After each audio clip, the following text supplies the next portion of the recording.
Hello everyone, Stefan here. Never accept the first offer is a good idea in normal life, and so it is when working with large language models as well. Let's have a look at quality assurance if you're actually trying to get something useful out of them. I'm using my free ChatGPT account here. It is customized to be that of an Agile practitioner, but otherwise it's a standard free account. So nothing particular about this one. Okay, so if you just add a standard basic prompt like the one here, I'm a scrum master of a team and we had a hard time, and I'm observing a few things and I really want to have a draft of a retrospective from you. You get also something rather standard, as you can see here. I will share the link to this one in the email.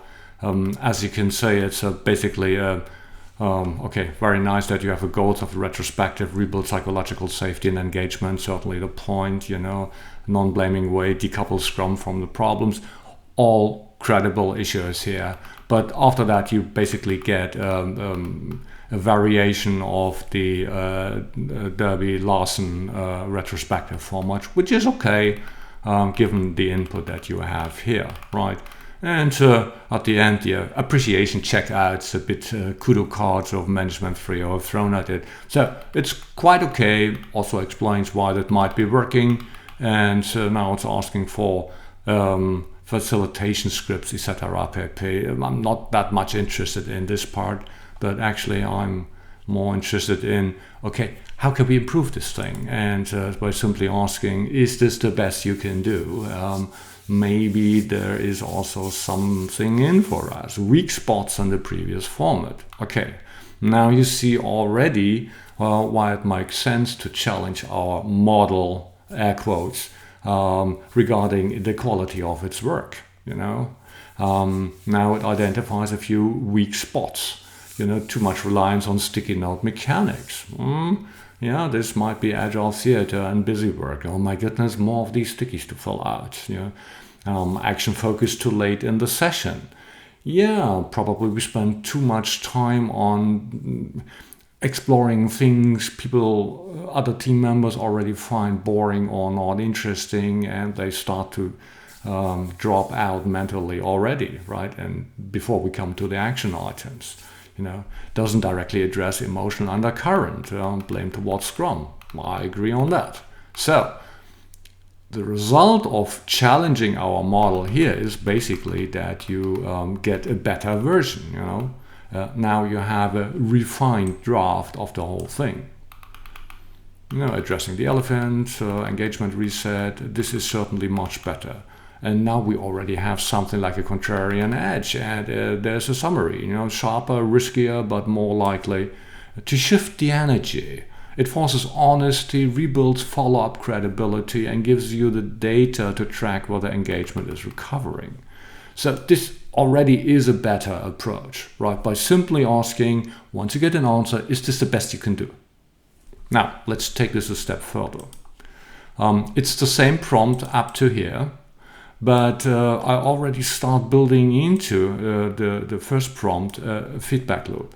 So I want the model to actually analyze the situation. Once it has analyzed the situation, I want the draft of the retrospective addressing the root cause it analyzed before, and also I want to have an explanation why it believes that the suggested measures will actually deal with the root cause. And then most importantly, I add a feedback loop immediately into the prompt. Do you understand the task, or do you need more information or context to support your efforts? And finally, delay starting your work until I provide you with a goal, which is really important, because I don't want the model to run off and do its stuff. I want to have understanding, air quotes, that it's really working on the topic I'm interested in. Okay, so now it summarizes what I want from it. My current data, has some impressions what it's going to do, what I still might need optionally if I want you to share. size of the team, what external pressure, your relationship to the team, how you've been running retrospectives so far. So this is a critical difference to the first one we saw a few minutes earlier. The other prompt never triggered these kind of questions. So I already added the answers here, and let's see what's coming out. Okay, so here's my reading of the situation, the analysis step before going to retrospective design once you say go. So, team analysis. Now we're spending significantly more time on actually analyzing the root cause of what might be going on. It isn't a skills issue, more likely fatigue from pressure, deadline, and cynicism creeping in. Scrum isn't helping us. I would say it's a good idea. Blaming Scrum, a classic defense mechanism. When stress is high, people externalize blame. Always the same. There is a culprit to blame for what we go through. Let's find that culprit. Piling up retrospective actions. Learned helplessness. Why bother identifying improvement if nothing changes? Could be that they do not have agency to actually do anything.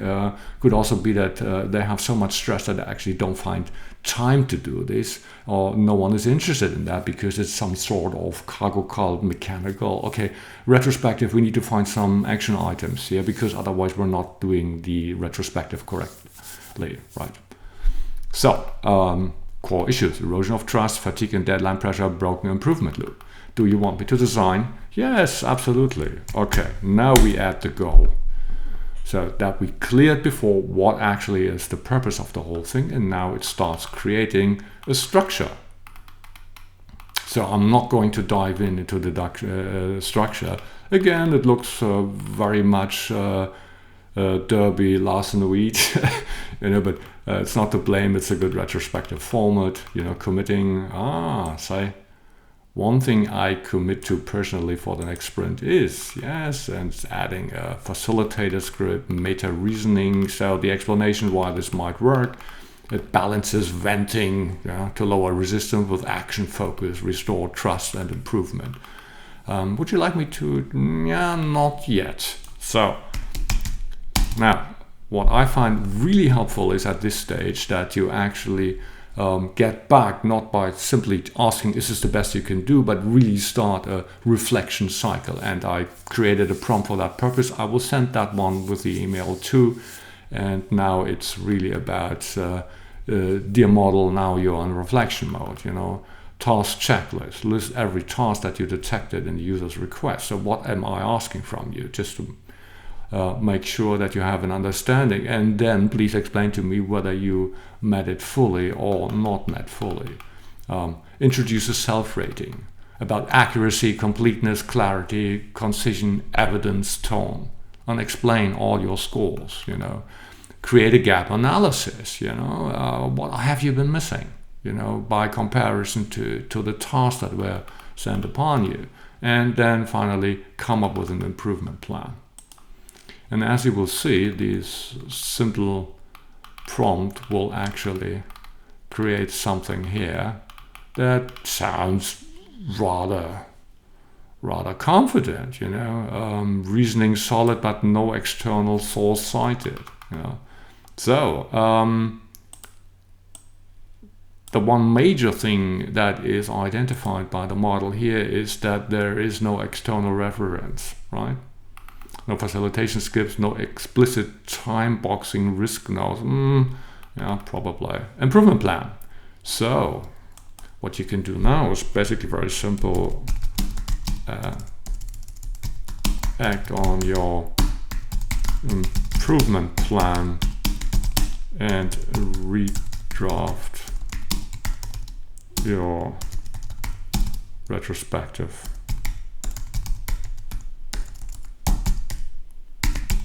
Concept. So now we get a new one that is considering the improvement plan, and as you can see, psychological safety. Now we basically have evidence for everything. You can see here they are, and this is, I believe, helpful to provide you with better understanding why this thing looks the way it looks. So now I think you actually can work with this. So, of course, if you want, you can have an endless loop of, checking these things. And oh, lo and behold, the evidence was missing. Now the evidence was added, and it believes, okay, I've done a beautiful job here, and I think we can stop at this point.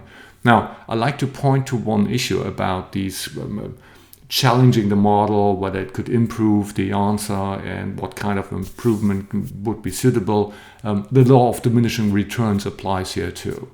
So one cycle always helps, a second cycle, probably not that much. If you want to have another round of quality assurance, is this really a good draft here? I would rather suggest that you run the initial prompt in a different model, check the suggested retrospective format from that other model, and then basically play it back. So compare two different retrospective suggestions, and then have an analysis of their strengths and weaknesses, or maybe create a hybrid form to take it a step further. But that's something for another day. Thank you for your attention.